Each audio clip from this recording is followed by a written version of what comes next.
नाशिक शिक्षक मतदारसंघासाठी आज मतदान पार पडतं आहे आणि जे उमेदवार आहेत ते आता ठिकठिकाणच्या मतदान केंद्रावर जाऊन गाठीभेटी घेत आहेत. आपल्याबरोबर विवेक कोल्हे आहेत जे अपक्ष या निवडणुकीत रिंगणात आहेत.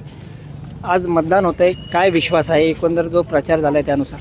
चांगल्या पद्धतीचा विश्वास आहे. 5ही जिल्ह्यांमधून 54 तालुक्यातून उत्स्फूर्त असा प्रतिसाद आहे आणि इतिहास घडणार आहे हे निश्चितपणाने शिक्षकांनी ठरवलेलं आहे. आपण जर पाहिलं तर या निवडणुकीत अनेकदा पैसे वाटप किंवा अन्नत वाटप ह्या असे अनेक प्रकार समोर आले. काय शिक्षक हा एक सुशिक्षित मतदार असताना असे प्रकार घडत आहेत, काय वाटतं? दुर्दैव आहे हे. उघड्या डोळ्यांनी समाज बघता आहे, शिक्षकही बघता आहे. ह्या मतदारसंघावर लागलेली जो डाग आहे तो शिक्षक या मतदानातून पुसून काढणार, निकालातून पुसून काढणार याची मला खात्री आहे.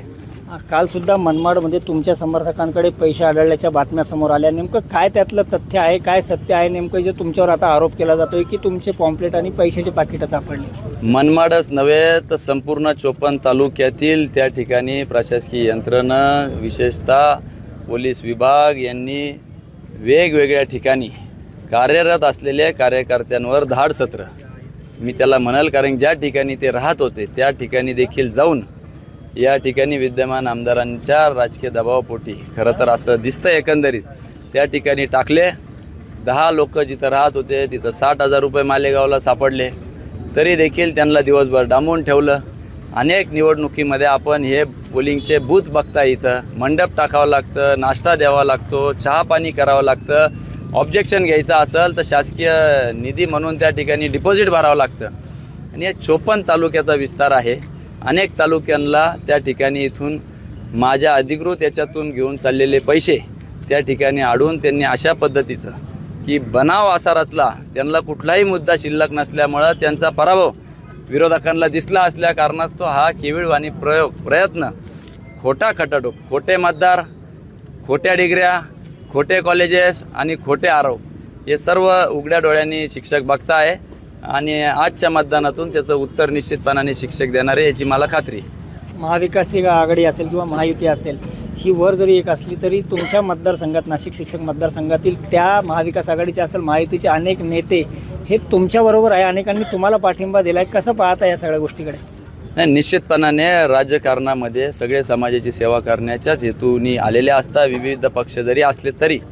आणि राजकारणामध्ये चांगले युवक आले पाहिजे, चांगल्या प्रवृत्ती आल्या पाहिजे या भावनेने काही पक्षांचे उमेदवार जर चुकले असतील तर निश्चितपणाने सर्वजण सत्सद विवेक बुद्धीने त्या ठिकाणी निर्णय घेण्यास सक्षम आहे. आणि या कारणास्तव अनेक सर्वपक्षीय त्या ठिकाणी पाठिंबा मला मिळताना दिसतो आहे. सर्व शिक्षक संघटनांचा पाठिंबा मला दिसतो आहे. त्याच्यामुळे ही वस्तुस्थिती नाकारता येणार नाही. शेवटचा प्रश्न, कुठेतरी पाहिलं तर तुम्ही भाजपचं काम करत होता, तुमच्या मातोश्री या भाजपच्या माजी आमदार आहेत. तुम्ही भाजपात सक्रिय असताना कुठेतरी पक्षाबरोबर बंडखोरी करत तुम्ही अपक्ष उमेदवारी केली. उद्या जर पक्षाने कारवाई केली तर तुमची भूमिका काय? निश्चितपणाने कुठल्याही कारवाईला सामोरं जाण्यास आम्ही तयार आहोत, कारण की हा प्रश्न शिक्षकांचा होता, शिक्षकांच्या हितासाठी गेलेले. याच्या मागे अनेकदा पक्षविरोधी भूमिका घेतलेली आहे. चूकला चूक म्हणणारे आम्ही कार्यकर्ते आहोत. अतिशय आपण आमदारताईंचं उदाहरण दिलं आमच्या मातोश्रींचं. पहिल्या अधिवेशनामध्ये सभागृहाच्या पायऱ्यावर बसून पाण्यासाठी त्या ठिकाणी आंदोलन करणाऱ्या म्हणून त्यांची नोंद त्या ठिकाणी सरकारने घेतलेली. म्हणून विषयनरूप राजकारण करणारे आम्ही मंडळी आहोत. त्याच्यामुळे मला काही त्यात गैर वाटत नाही. आणि निश्चितच जर पाहिलं तर शिक्षकांच्या हितासाठी मी या निवडणुकीत उतरलेलो आहे आणि निश्चितच जे मतदार आहेत ते माझ्या बाजूनं कौल देतील असा विश्वास विवेक कोल्हे यांनी व्यक्त केला आहे. नितीन ओझा, एबीपी माझा, कोपरगाव. एबीपी माझा, उघडा डोळे बघा नीट.